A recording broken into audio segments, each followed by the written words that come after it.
Alright, as you can see, it now says software updating to 2022.45.12. Updating autopilot, driver assistance, and dash cam disabled. Do not drive until complete. Alright. Oh, I don't know if you heard the clunk, but now you can see it says updating electronic control units. Driving and charging disabled. Do not drive until complete. So from what I googled, it looks like this is for what is it? An over-the-air like update for a recall or something.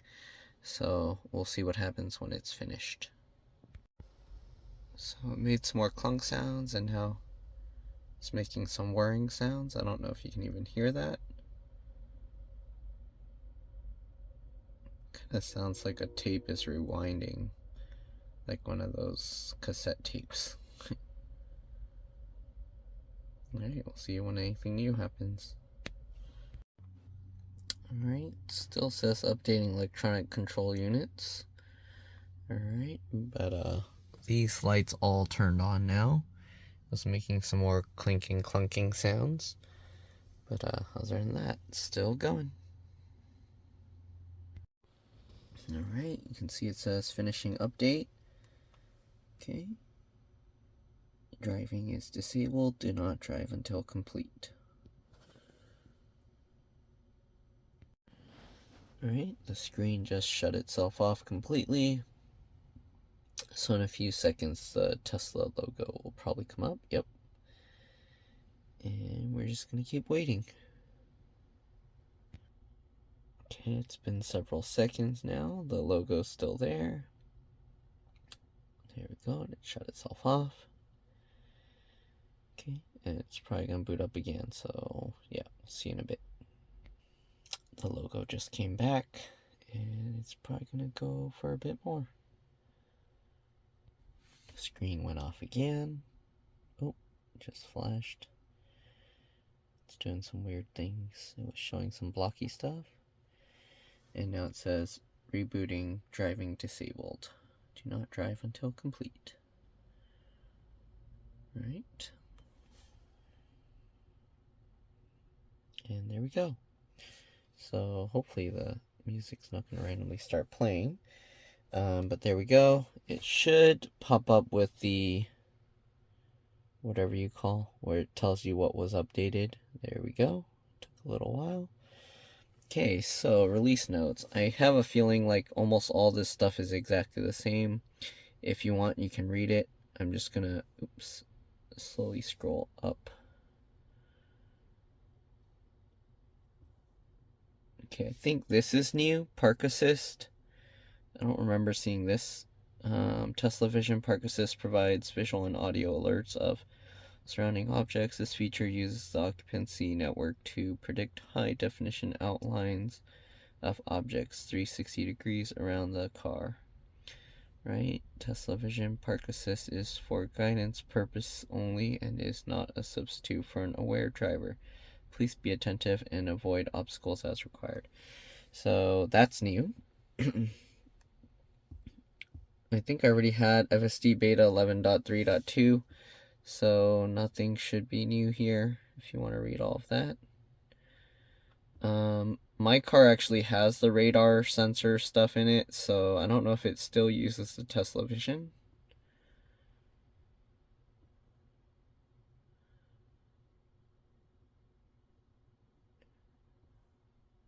Yeah, I think this is all the same. Okay. Here's the over-the-air recall that I was talking about that it seems like they added. Okay. So improved decision logic to proceed through or stop at certain yellow lights by modeling the decision as a trade-off framework that considers estimated deceleration required to stop, time to enter and exit the intersection, and the distance traversed across the intersection before the light transitions to red. This should make yellow light handling more natural and human-like, right? So what does that mean? It's going to floor it? Improve the longitudinal slowdown control profile when leading up to stop sign intersections to make the overall maneuver feel more perceptible and natural. Improved Tesla speed adjustment when entering certain speed zones by allowing for earlier control for detected speed limit signs. The assertiveness of the response when slowing down for detected speed limit signs is determined by the current speed and its difference to the speed indicated by the detected sign. Added a visual glow behind the speed limit icon on the user interface to alert the driver when the vehicle's set speed exceeds the detected speed limit by more than 50%. Finally, the option for an absolute speed limit offset in FSD beta was removed. Only the percent-based offset will be available. Actually, I think this was already here as well. Updated the behavior for certain scenarios where the Tesla may maneuver from a turn lane to continue traveling straight. These maneuvers will now be treated as a lane change where the turn indicator is used to alert other drivers of the Tesla's intent. Okay. Updated the behavior for certain scenarios where Tesla... Okay, I think I read that one. And then as a reminder, the driver is responsible for vehicle operation even when FSD beta is engaged. You must constantly supervise the road, keep your hands on the wheel, and be ready to intervene to maintain safety. Then they got the suspension stuff. Basically, it resets if you got suspended, I think. Cabin camera. This is all old stuff. Apple Music, Zoom meetings, dog mode. That's all old. Scheduled light show, climate control, the garage thing, auto turn signals, mahjong, phone call transfer confirmation, contact lookup, media controls, the fart thing, rainbow roads, and yeah, so that's pretty much it. But what is that?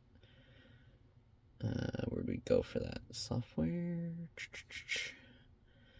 Here you can see FSD beta 11.3.3, right, and 2022.45.12. So yeah, everything's up to date. I'm going to take it on a test drive for the full self-driving. That's going to be on a separate video, so if you want to see that, come back to my channel. It'll be up basically the same day. Alright, see you guys then. Bye. Alright, so we just got an update for the Tesla full self-driving and software. So we are going to be taking it for a test drive and see if anything changed. Mainly I want to try the U-turns.